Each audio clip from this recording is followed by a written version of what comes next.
Di sini dilihat bahawa Muhyiddin pada ketika ini sentiasa tidak keruan dan tidak boleh fokus kepada kemajuan negara. Sebaliknya hanya memikirkan tentang kedudukannya sahaja. Komen, Datuk Seri. Ya, itu satu kebenaran dan satu fakta yang tidak dapat dinafikan sejak berlakunya langkah syarikat.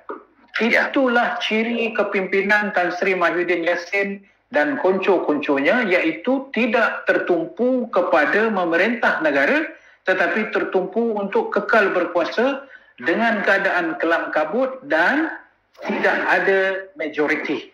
Ini menghantui Tan Sri Mahyudin Yassin sampai saya dikatakan Tan Sri Mahyudin Yassin ini bangun pagi, dia telefon Azmin, dia telefon Zainuddin, dia tanya, macam mana majoriti kita okey ke? Macam mana kita masih ada numbers ke? Jangan kata kita duk sibuk cerita about numbers, Sawazi. Mereka pun duk mimpi, mereka pun duk mengigau numbers juga. Kerana mereka tahu they do not have the numbers. Okay? So, oleh kerana itu, terbukti macam saya kata, walaupun dia menang dalam setiap undian, tetapi dia boleh pergi 110 yang paling tinggi, dengan maknanya dia masih belum ada majoriti. Kalau dia 100 lepas pun dia belum ada majoriti. Kerana kurang-kurangnya dia memerlukan 113, 112 untuk menyatakan aku adalah kerajaan yang ada walaupun simple majoriti. Satu fakta kepada seluruh rakyat Malaysia bahawa Tan Sri Mahyudin hingga ke saat kita bercakap ini tidak ada keabsahan dan majoriti yang didakwanya. Oleh kerana itu, macam mana Zawazi kata, dia tidak boleh tumpu nak bina negara. Dia tidak boleh tumpu nak pandemik. Dan lebih buruk daripada itu, apa yang ada di dalam Perikatan Nasional hari ini adalah mereka yang disumbat mulut-mulut mereka dengan jawatan-jawatan sehingga mereka tidak lagi ada satu kekuatan untuk memikirkan kepentingan negara, apatah lagi mendatangkan idea-idea yang bernas untuk mengatasi isu yang sedang dihadapi oleh peringkat global hari ini. Memang benar kata Zawazi, atas sebab ini semualah maka kita terus dan tetap menyatakan Perikatan Nasional kelam kabut dan mereka seharusnya berundur dan bagi kepada mereka yang nak betul-betul jaga negara supaya negara ini tidak dibawa kepada kancah kepentingan kelompok, kepentingan peribadi. Dan dalam suasana pandemik hari ini lagi-lagilah kita menyatakan bahawa kita memerlukan sebuah kerajaan yang kukuh, stabil dan parlimen yang punya majoriti yang tidak boleh dipertikaikan oleh sesiapa. Jadi soalan dia, kalau Mahyudin tidak ada majoriti, mesti orang lain ada majoriti. Dan orang lain ada majoriti. Itulah yang kita katakan, walaupun di parlimen kita tidak dapat membuktikan dari sudut dia kalah dalam undian-undian itu, tetapi jangan anda rasa boleh tidur lena sebab di luar parlimen majoriti itu masih tidak ada pada Mahyudin, dan kalau tak ada pada Mahyudin, soalan besar dia ada kepada siapa? Baik, Datuk Seri, kita ambil soalan Datuk Seri daripada penonton. Silakan. Sekejap saya tengok daripada Zamri Baharudin, Datuk Seri soalannya di sini. Assalamualaikum Datuk Seri, sampai bilakah propaganda setiap parti politik dalam Malaysia ini akan berakhir? Sifat gila kuasa setiap pemimpin politik itu akan terus hancurkan kepercayaan rakyat kepada politik. Ya atau tidak? Setuju atau tidak Datuk Seri? Itu persoalannya. Ya, soalan daripada saudara Zamri, terima kasih kerana soalan anda itu sangat-sangat bernas.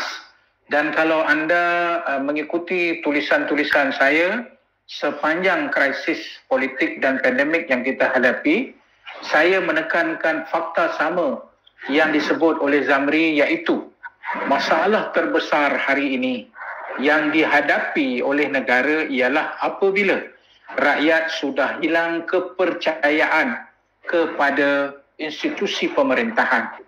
Dan ini bermakna keseluruhan institusi politik itu sudah lagi tidak di dalam kepercayaan rakyat.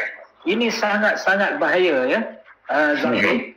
Kerana kalau keadaan ini berterusan, itu menandakan kerajaan dan rakyat seolah-olah terpisah, seolah-olah tidak ada sinergi.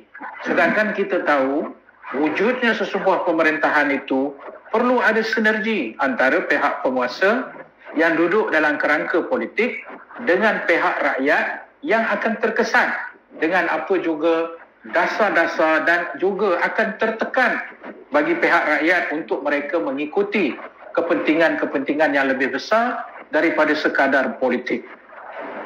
Saya menyatakan fakta ini lebih kita dapat memahaminya dalam masa berlakunya pembelotan yang berlaku pada awal tahun 2020 sehingga menyebabkan pertama, demokrasi tidak dihormati.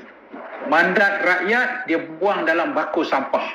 Mandat rakyat sudah tidak ada sebagai satu panduan besar bagi mana-mana institusi politik untuk bergerak dan bertindak kerana bagi dia bako sampahkan mandat rakyat melalui pembelotan yang berlaku daripada langkah-langkah Sheraton dan sebagainya. Itu satu fakta yang menyebabkan rakyat merasakan mandat dia itu tidak dihormati.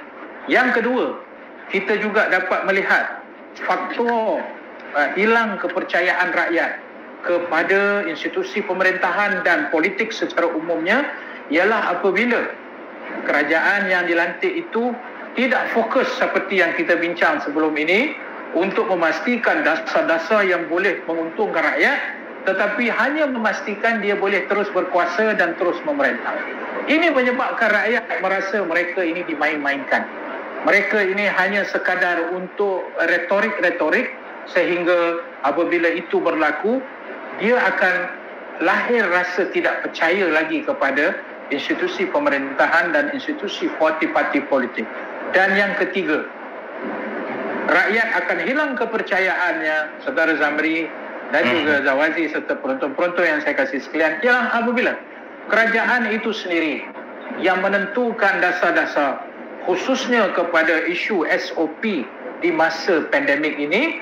Apabila rakyat melihat menteri-menteri sendiri tidak hormat SOP, menteri-menteri sendiri tidak mengamalkan budaya norma baru, menteri-menteri sendiri langgar apa yang mereka dah putuskan, maka rakyat kata kalau mereka yang membuat dasar tak hormat boleh membahayakan orang, maka mereka sudah hilang kepercayaan kepada pembuat-pembuat dasar daripada kerajaan. Kita tengok isu Menteri Perladangan ke Turki menyebabkan orang lagi tak percaya apabila ada kabinet yang langsung tidak hormat. Yang kedua, Menteri Agama balik daripada Sabah tidak ikut SOP dan jumpa orang ikut dan sehingga menyebabkan seluruh kabinet itu terjejas. Dan yang ketiga, kita dengar juga menteri-menteri yang mereka dikecualikan, orang lain kena, mereka dikecualikan, orang lain marhin, kena denda. Yang dulu kita pernah bicara, iaitu isu kita kata dua darjat, dua darjat. So, isu itu ini semua, Zamri, telah melahirkan satu masalah besar, iaitu ketidakpercayaan kepada institusi pemerintahan. Ini sangat bahaya sebab kalau ia berterusan tanpa satu usaha memulihkan balik kepercayaan itu, maka siapa saja jadi kerajaan lepas ni, katalah kita jadi kerajaan lepas ni, kita ada satu misi yang paling utama, paling besar, paling penting, iaitu mengembalikan kepercayaan rakyat kepada institusi pemerintahan dan institusi kepimpinan politik. Sebab itulah saya menyedari hakikat ini, membuat kempen daripada live saya, daripada tulisan-tulisan saya, Saudara Zamri, saya menyarankan merujuk kepada tulisan-tulisan saya. Di antara kempen yang kita lakukan ialah sembuhkan negara, pulihkan demokrasi. Hashtag sembuhkan negara, hashtag pulihkan demokrasi. Kerana hanya dengan kita memulihkan demokrasi supaya trust atau kepercayaan itu kembali bertaut antara rakyat dan juga institusi pemerintahan, barulah negara kita ini dapat melaksanakan dasar-dasar yang lebih efektif, yang lebih berkesan. Sebab itu saya menyatakan bahawa soalan yang diajukan itu sangat relevan. Yang penting hari ini, kita kena sembuhkan negara kita daripada berbagai perkara. Yang paling besar, hilang kepercayaan rakyat kepada pemerintahan. Dan yang kedua, untuk menjadikan jambatan kepercayaan itu dipulihkan, maka demokrasi perlu kita letakkan pada landasannya. InsyaAllah, Saudara Zamri, itu akan menjadi ubat sembuhan kepada masalah yang telah dibangkitkan oleh Saudara Zamri. Baik.